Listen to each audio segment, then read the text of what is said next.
Consider an 85-year-old rock star disclosing startling information about another icon.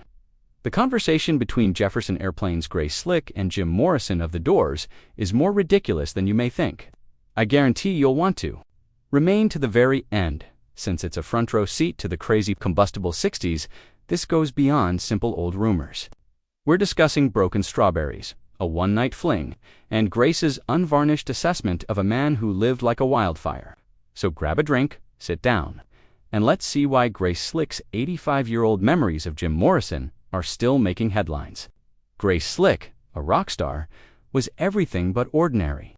She was a vocal powerhouse who commanded the stage with Jefferson Airplane, singing hits like Somebody to Love and White Rabbit. Her birth year was 1939. By the late 1960s, she was a psychedelic movement, queen, fearless, combative, and constantly prepared to push boundaries. Then there was Jim Morrison, the sullen poet of The Doors, who wore leather pants and exuded a wild intensity. These two met on their band's 1968 European tour, and what happened next became legendary. Grace, who is 85, has the kind of outlook that makes you want to be near her. She no longer holds back. It all happened in a hotel room in Amsterdam. Consider this. One evening, Grace and Jim end up together, propelled by the crazy nature of the road. She has talked about it before, but she has now started to add additional details to the image. Strawberries were everywhere, smashed on the walls. On the bed, it was messy, passionate rock and roll. Grace says that Jim is gorgeous and doesn't hesitate to say that he was, well, amazing in all the important ways.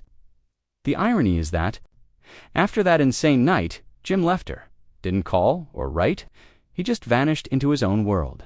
You can see that it has lingered with Grace, even though she now laughs it off and says that she must have been awful in bed. However, that relationship was not the end of the narrative.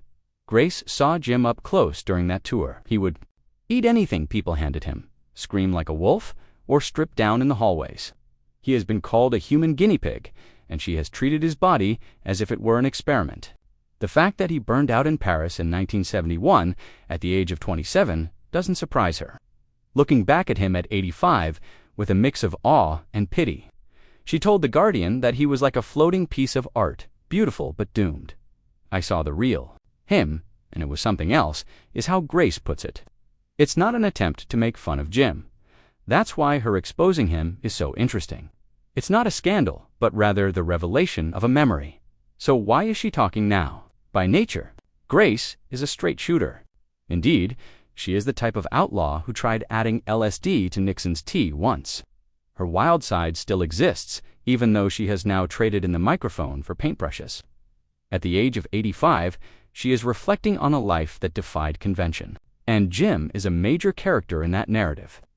Their brief night together sheds light on the 1960s, a time when rock stars lived fast and didn't think about the past. Grace is presenting a piece of history that still feels relevant now rather than digging. The fact that Grace is still shining brightly while Jim's flame went out so fast is also disheartening. What can we learn from this? Grace's story isn't simply about a hookup. It's about two spirits meeting at the height of a crazy time. Jim was chaos in human form, and Grace was right there, sharing his rage. She can still laugh at herself and regret what may have been. Even at 85, what was it like to be that wild and free? You must ask yourself, and what does it mean to think about it now? You have to see it through to the finish because it's about a moment that we will never see again, as told by someone who experienced it. It's not only about Jim and Grace. To wrap this off, let's take some concrete action. GraceSlick's exposure of Jim Morrison is not a significant discovery, but rather a window into a period that shaped music history. She is 85 years old, still going strong, and continuously stating her opinions. Whereas Jim is a legend frozen at 27, it is a little distressing, but it is also uplifting because Grace is evidence that you can survive the upheaval and come out with tales worth hearing. So, what do you think? If Grace's tale surprised you, please comment below. Send this video to a friend who loves rock and roll. Then click the subscribe button to get more amazing stories. As we continue our conversation on the greats who influenced music, see you at the next one.